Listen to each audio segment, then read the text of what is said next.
हम बटेंगे तो कटेंगे। और देवेंद्र फडणवीस ने कहा वोट जिहाद के विरुद्ध धर्मयुद्ध, छत्रपति शिवाजी महाराज को मानने वाला महाराष्ट्र ने वोट जिहाद को कैसे रोका जा सकता है, यह प्रत्यक्ष बता दिया। मैं महाराष्ट्र के वोटर्स को धन्यवाद देता हूँ।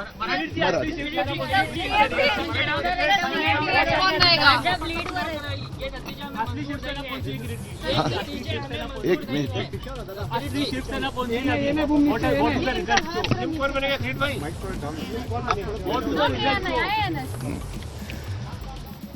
वोट जिहादच्या विरोधात धर्मयुद्धचा विजय ज्या पद्धतीने उद्धव ठाकरे आणि संजय किरीट सोमैया को आप सुन रहे थे। आपको बताते चले नोट जिहाद का आरोप उनकी ओर से लगाया गया था, ये कहते हुए कि विदेशों से किस तरह से पैसे आ रहे हैं ताकि महाविकास अघाड़ी को जीत मिल सके। इसी के साथ ही साथ उनकी ओर से ये भी आरोप लगाए गए थे चुनाव के दौरान ही, जिसके बाद हमने देखा केंद्रीय एजेंसियों ने जांच भी शुरू की थी कि कैसे बड़ी तादाद में पैसे आ रहे हैं और उन बेरोजगार लोगों के खाते में जा रहे हैं 1-2 करोड़ रुपए, और उसके बाद वो अचानक से 3 दिन 4 दिन के बाद निकाल लिए जाते हैं, जिसके बाद जांच हुई थी। फिलहाल उनकी ओर से यही कहा गया बटेंगे तो कटेंगे वाला नारा हमारे पक्ष में काम कर गया है।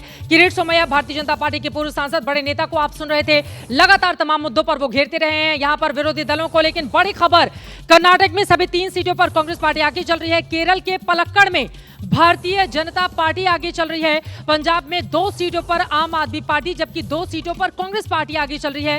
राजस्थान में बीजेपी 2 सीटों पर, कांग्रेस पार्टी 2 सीटों पर, आरएलपी 1 सीटों पर, और पश्चिम बंगाल की सभी 6 सीटों पर टीएमसी आगे चल रही है। उत्तराखंड की केदारनाथ सीट पर बीजेपी आगे चल रही है।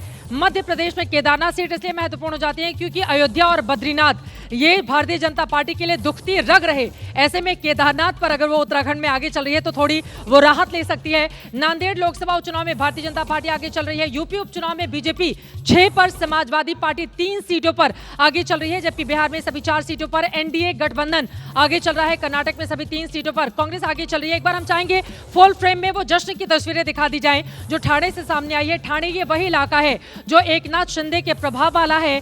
ठाणे में एक वक्त पर बहुत कम उम्र में एकनाथ शिंदे रोजी रोटी के लिए ऑटो चलाया करते थे, और उसके बाद उन्होंने वहां पर आनंद दीघे से मुलाकात की थी। केदार दीघे उनके साथ 5 पाखाड़ी सीट से चुनावी मैदान में रहे। फूलों का गुलदस्ता भी अब पहुंचाया जाने लगा है। एक एक करके नेताजी आएंगे और इस तरह से मुबारकबाद देते हुए दिखाई देंगे। आपको